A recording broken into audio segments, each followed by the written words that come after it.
Hello students, I am Pooja and welcome back to our YouTube channel Ashish Tiwari. Through this channel, we are presenting you a video lecture series of the subject Human Learning, Cognition and Schooling.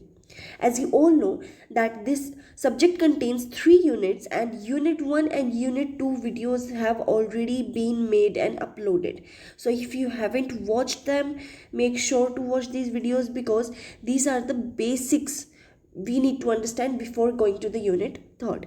In first unit we understood some of the most important and simple topics like what is thinking, what is attention, what is cognition, what is the use of it, why do we need to learn it, or why do we read it today, and what is the use of it in schools. In second unit we discussed many different theories on cognitive development, right? The observational learning in mathematics, ठीक है, ये सारी चीज़ें हमने unit 2 में की थी. And आज हम डिस्कस करेंगे unit 3 which is the concept of diversity and inclusion and practices related to the learning and cognition and many other things. So this video lecture series is specifically made for students who have this subject in the syllabus regardless of the university. आप भारत के किसी भी college से हो और अगर आपके exam में ये सब्जेक्ट है then this video series is made for you. Okay, make sure to watch all the videos because it is very important and we will discuss it in easy language so that you can understand every topic easily and learn them. Okay, and everything you study here will come in your exam in one way or another. आप जो भी यहाँ पे पढ़ रहे हैं ये सिर्फ एग्ज़ाम रिलेटेड कंटेंट है, कोई भी इधर उधर की बात यहाँ पर हम नहीं डिस्कस करेंगे. So without wasting any time let us get started. सबसे पहले हम डाइवर्सिटी का मतलब समझते हैं. देखो डाइवर्सिटी होता क्या है. डाइवर्सिटी का मतलब है जब अलग अलग चीज़ें अलग अलग किसी भी टाइप की हो सकती है, रिलीजन हो गया, लैंग्वेज हो गया, ठीक है, आपकी कम्युनिटीज़ हो गई, जब एक साथ मिल के, ठीक है, एक पेस ऑफ लर्निंग, एक कल्चर को आगे बढ़ाती हैं, उसे हम डाइवर्सिटी कहते हैं. ठीक है. इंक्लूजन का मतलब क्या होता है. इंक्लूजन का मतलब होता है अलग अलग इक्वल अपॉर्चुनिटीज़ को प्रोवाइड करना.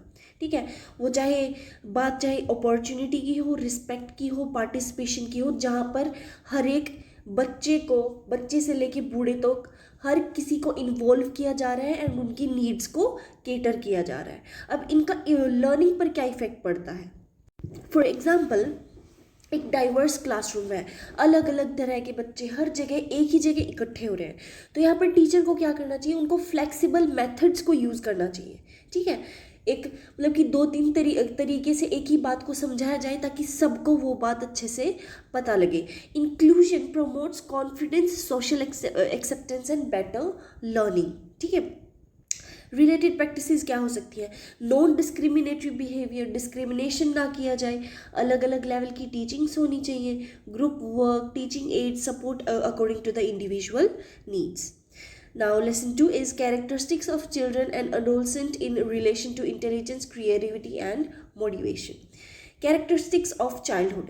Childhood is marked by curiosity, strong desire to learn, imagination and imitation. बच्चे होते हैं, बच्चों का दिमाग इस टाइम पे सबसे ज़्यादा एक्टिव होता है. ठीक है, एक जैसे ही a baby is born to the age of 5 years they are really curious about everything. अब अगर आप किसी छोटे से बच्चे के आगे कोई भी ब्राइट चीज़ ला के रख देंगे, ठीक है, फॉर एग्जाम्पल आपने उनके सामने कोई पिंक कलर का टॉवल रख दिया, they are going to see it continuously. क्यों? क्योंकि ये उनके लिए एक नई चीज़ है एंड दे आर मतलब उनके लिए काफ़ी ज़्यादा एक अलग स्टिमुलाई है उनके ब्रेन के लिए. ठीक है, तो इमिटेशन करना, इमेजिनेशन, ये एक ऐसी एज होती है जहाँ पे बच्चे काफ़ी ज़्यादा इमेजिनेशन और ऐसी मतलब कि वाइल्ड चीज़ें करते हैं. ठीक है. Characteristics of adolescent. Adolescents have a desire for independence, identity formation, emotional changes, reasoning and the need for social acceptance.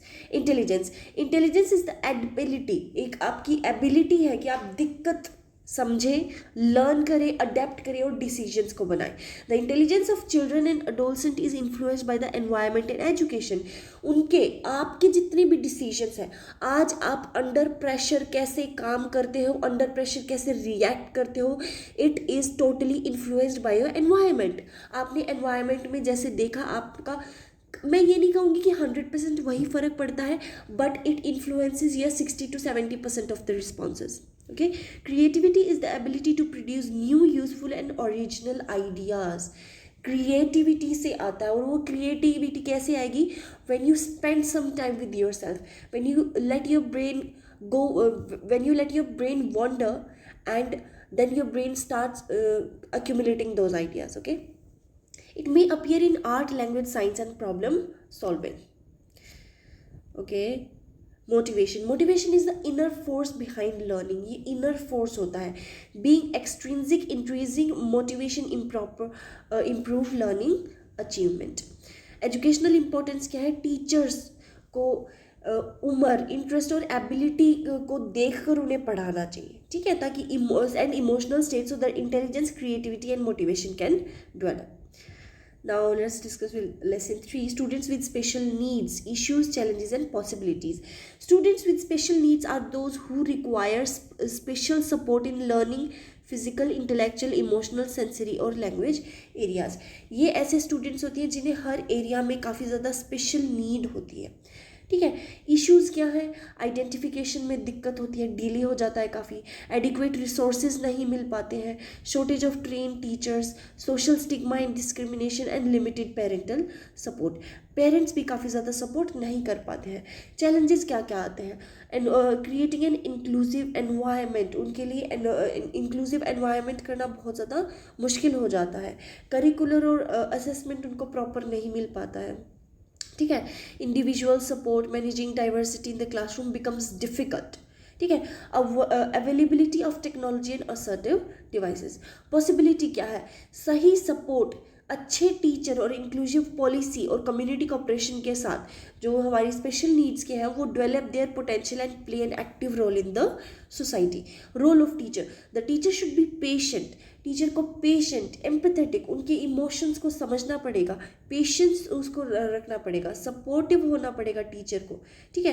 Teaching strategy should be adapted by recognising the ability of each learner. Conclusion ये आता है कि cognitive processes, theories of learning and the understanding of diversity and inclusion form a foundation of modern education.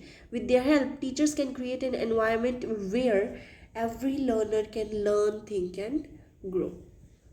और यहीं पर आपका unit 3 sorry समाप्त होता है. आई होप आपको सब कुछ अच्छे से समझ आया होगा. आई मीन बहुत छोटे छोटे लेसन्स हैं, तो मेक श्योर आप इन चीज़ों को अच्छे से याद कर लो, ठीक है. कुछ भी नहीं छोड़ना है आपने, सब कुछ कट डाउन करके इतना ही मेन पार्ट बना है, ठीक है. So make sure to like the videos because many more subjects are coming your way, ठीक है. उसके बाद काफ़ी ज़्यादा इम्पॉर्टेंट कंटेंट और भी डलने वाला है आपके एग्ज़ाम से रिलेटेड. तो be tuned and that's it for today.